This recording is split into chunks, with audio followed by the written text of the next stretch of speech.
kabajamtoota jaalawwan kiyyaa miseensota qeerroof adda bilisummaa Oromoo kan biyya keessa jiraatan baga nagaan gara walgahii keenya irratti dhuftan jedha. Qabxilee guguddaan yookiin dhimmi yaa'ii keenya irraa kan armaan duraarraa kan adda isa taasisu tokko yoo jiraate qabxilee guguddoo 3 yookaan 4 irratti bal'inaan ni mari'anna. Inni tokkoffaaf hangaftichi fincila diddaa gabrummaa sabni Oromoo yeroo ammaa kana hin garboomu jechuudhaan yeroo ammaa kana taasisaa jiru irratti yaada keenya kennuudhaan gara fuulduraatti akkamittiin dhimmi kun cimee itti fufuu qaba. Ciminni keenyas maal ture, dadhabinni keenyas maali, rakkooleen nu mudatan maal faadha isa jedhu irratti yaada tokko tokko ni kaasna.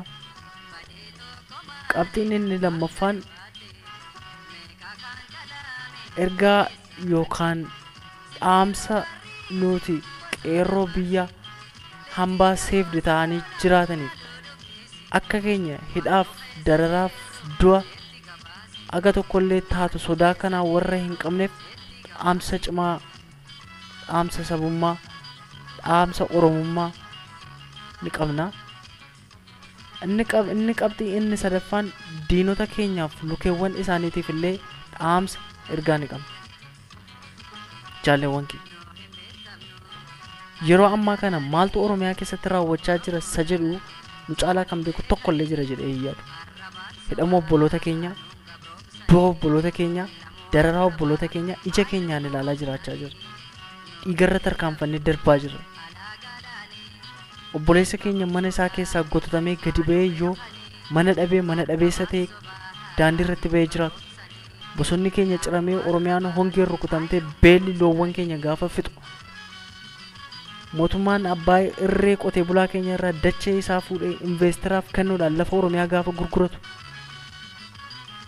Kana hunda ilaalaa jira. Barataan Oromoo bu'aa bayii baay'ee keessa darbee bor maatii koof ofii koo nan guddisa Oromiyaan nan tajaajila jedhee waggaa 14-15 itti dadhabee yuunivarsiitii galee gaafa achi gadi gototamee hari'amu hidhamee dararamu ija keenyaan ilaalaa jira. Garbummaan keenya kun aga yoomitti itti fufa? Kanarraas eenyutu walaba nu baasa? Bilisummaan mannaa ta'ee samiirraa gadi nuuf hin bu'u yookaan burqituu bishaanii ta'ee lafa keessa dachee keessa ol nuuf hin bu'u. Yookiin immoo akka ulee Musee dhagaa rukunnee bilisummaa keessaa baasuu hin dandeenyu.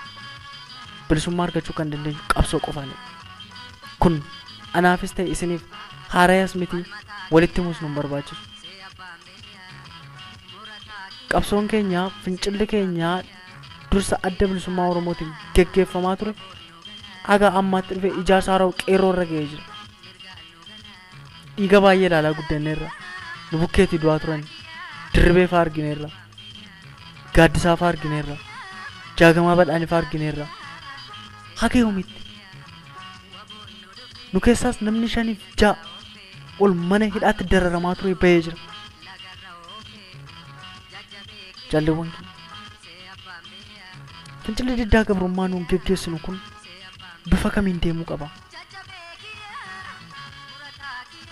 Diinonni yoo barbaadan lafa keenya qotee bulaa keenya irraa fuudhanii abbaa barbaadanitti gurguratanii gara boorsaa isaaniitti deeffachaa jiru. Yoo barbaadan barataa keenya yuunivarsiitii irraa qabanii ariyaanii kan isaanii qofa barsiifachaa jiru. Yoo barbaadan qeef maatii isaarraa buqqisanii dararu. Yoo barbaadan hin hidhu, yoo barbaadan hin hiiku, yoo barbaadan hin ajjeesu.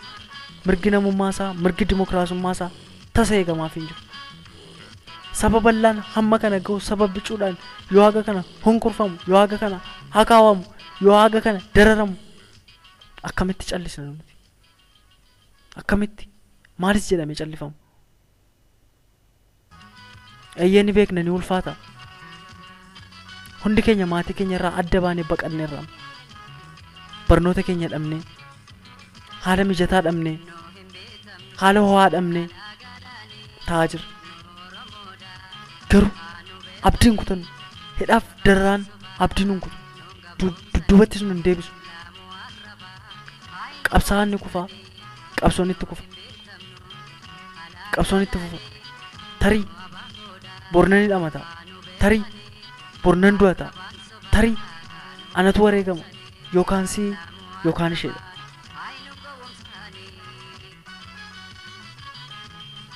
Kun adeemsuma qabsoo keessa wanta jirudha.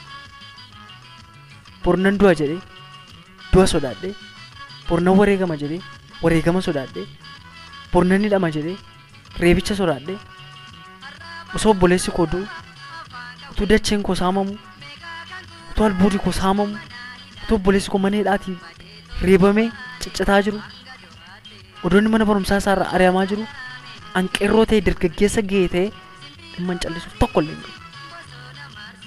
Ayyoon callise dadhabduu jaartiin haadha kootii haaloltuure dhukkubsataa jaarsa abbaa koo haaloluure moo xiqqashoo qotusoo obboleessi koo kan waggaa 10 kan waggaa 8 dhiigi isaa dhangala'u moo garbummaadhaan an du'a sodaadhee atis du'a sodaattee isheenis du'a sodaattee nan callisnee akkasumatti jiran haga yoomitti maaliif ta'a kun? Haalli jiru rakkisaa akka ta'e anis beekaa isinis beektu. Garuu nu malee goonni hin jiru, nu malee jagni hin jiru. Nutu qeerroo qabaa. Harka keenya malee harki namaa meeshaan dhukaasu. Sammuu keenya malee sammuun namaa haala qabsoo hin beeku, qabsaa'uu hin danda'u. Kan duraan sodaanne nu qofa. Kan jedhan ilmaan diinaa. Yoo barbaadan lafa keenya nurraa fuudhanii investaraaf kennu. Yoo barbaadan bosona keenyatti abidda qabsiisu. Yoo barbaadan dhimma amantiidha jedhanii qabanii hidhu.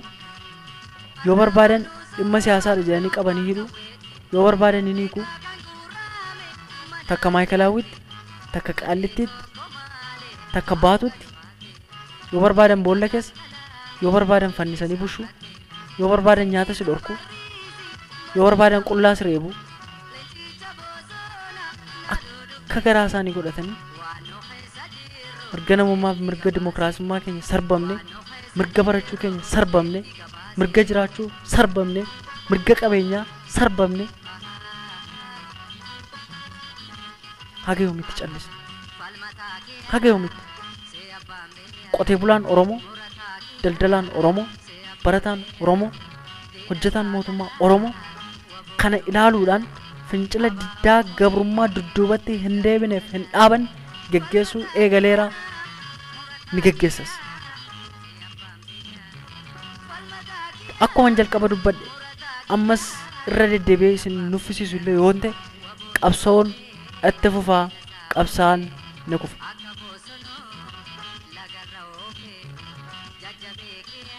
Kun kaleessas kan turedha. Har'as itti fufee jira. Booris inuma raawwatan. Jaalawwan kee tarii anaaf isin walitti deebi'uu dhiisuu dandeenya ta'a. Nu keessaa eenyu harka diinaa akka galu hin beeku. Si'a lamaaf isaa ol si'a tokkos dararaa argineera. Garuu odoo sammuu qabnu, odoo barachuu dandeenyu, otoo dandeettii qabnu mana barumsaarraan dhorkanii oromummaan keenyaan nu ari'anii mirga keenyaaf dubbachuu keenyaan dhugaa dubbachuu keenyaan maaf haqni jallata jechuu keenyaan qofa nuuf maatii keenyarra abdii nurra kaawwatanii kan turan dhalli koo bor baratee naanis gargaaree ofis gargaaree harmee isaa Oromiyaas ni gargaara jedhanii kan abdii nurra kaatanii nutti dadhabanii horii isaanii nutti gurguranii nu barsiisan maatii keenya caba sammuu guddaa miidhama sammuu guddaa irraan ga'uudhaan har'a mana barnootaatiin nu ari'anii jiru. Bor obbolaan keenyas ni ari'amu. Kun akka hin taaneef fincila diddaa gabrummaa barataan Oromoo yuunivarsiitii keessa jiraatu, haayiskuulii baratu, qonnaan bulaan, daldalaan, barsiisaan, dooktar, injiinar, piroofeesar, artistiin, piroofeeshinii kamillarree jiru cimsee itti fufuu qaban dhaamsa qeerroo biyya keessaa dabarfatudha. Inni lammaffaan rakkooleen nu mudataniif hanqina keenya kaasuudhaan diina gammachiisuu wanta hin barbaanneef qabxii kana har'aaf irra darba. Qabxiin inni sadaffaan dhaamsa ergaa qeerroo seefdi ta'ee biyya hambaa jiraatuuf qabnudha. Qeerroon biyya keessaaf biyya alaa jiraatu, dargaggeessi biyya keessaaf biyya alaa jiraatu, Oromoon biyya alaaf biyya keessaa jiraatu gidduu garaagarummaan ni jira. Yoo xiqqaate lubbuu isaanii oolchataniiru. Isin qeerroon biyya hambaa jiraattan jaallattanii miti dachee keessan gadhiistanii abbaa fi haadha keessan irraa fagaattanii obboloota keessan dhiistanii kan irraa baqattan. Oromummaa keessanitti yakkamtanii, dararamtanii, reebamtanii jiraachuu dadhabdanii ture. Garuu nurraa adda baatanii oolleerra jechuudhaan biyya dimokiraasiin keessatti diriira keessa jiraattanii qabsoo biyya keessaa geggeeffamaa jiru kan hin deeggarre yoo ta'e, kan callistan yoo ta'e, deebii kan hin laanne yoo ta'e, gumaacha nuuf hin gootan yoo ta'e,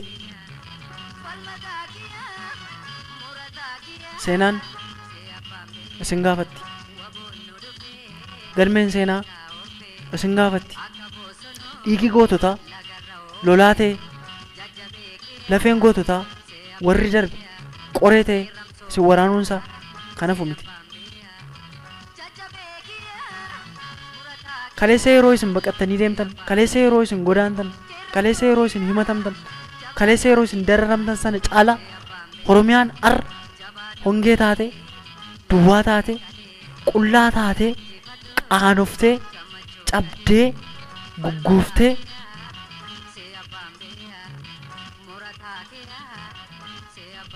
ilmaan ishee boo'ichaan ilaaluu dadhabdee lageewwan ishee goganii bosonni ishee ciramanii gubamanii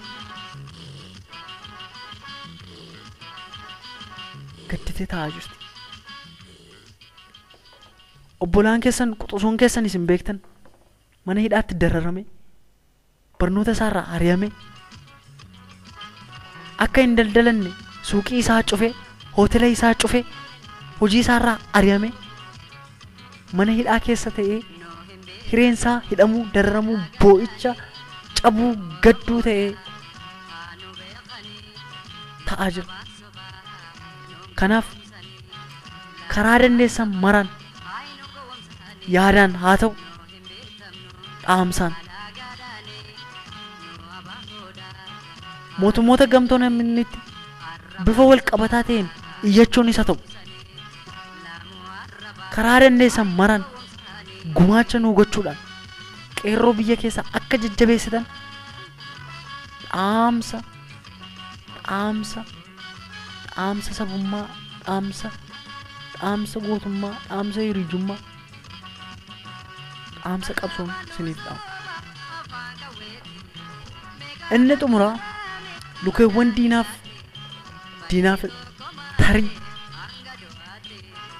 tarii dubbii keenya kana banuudhaan dhaggeeffachaa jirtu ta'a. Tarii kana beekta jechuudhaan mana hidhaa keessatti nama dararsaa jirtu ta'a. Eeyyee sagaleen kun isiniifidha. Isin nu hiitanis, nu dararsitanis, nu ajjeestanis qabsoon keenya itti fufaa yoomillee hin dhaabatu. Coba bokkaatu walirra bu'e harataa, lagataa, galaanataa. An yoon du'e obboleessi koo ni guddata. Ayyoo lubbuun koo darbite quxusuun koo ni ka'a. Walorra ni baay'an. Isiniif hin ciisu duubatti hin deebine. Kana beekaa. Nuti Oromoodha. Alagaaf hin bitamne, bitamnees hin beeku. Kana beekuudhaan qabsoon keenya dudduubatti deebi'a jettanii abidda qabsiifame fincilli diddaa gabrummaa abidda qabsiifametti bishaan naqxanii dhaamsuudhaaf kan yaaltan yoo ta'e tasuma to'annaa keessanii ala ba'ee jira waan ta'eef garaa keessan kutadhaa. Gaaf tokko ishee amma facaastan kana ni hammattu gadda hamma nu badhaastan kana ni hammattu guyyaan ni deebiti gaafas wal gaafan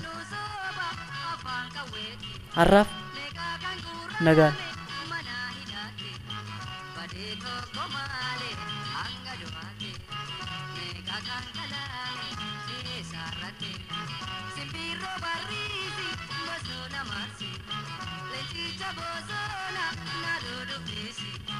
Wano kesa jiro, eti gabasi.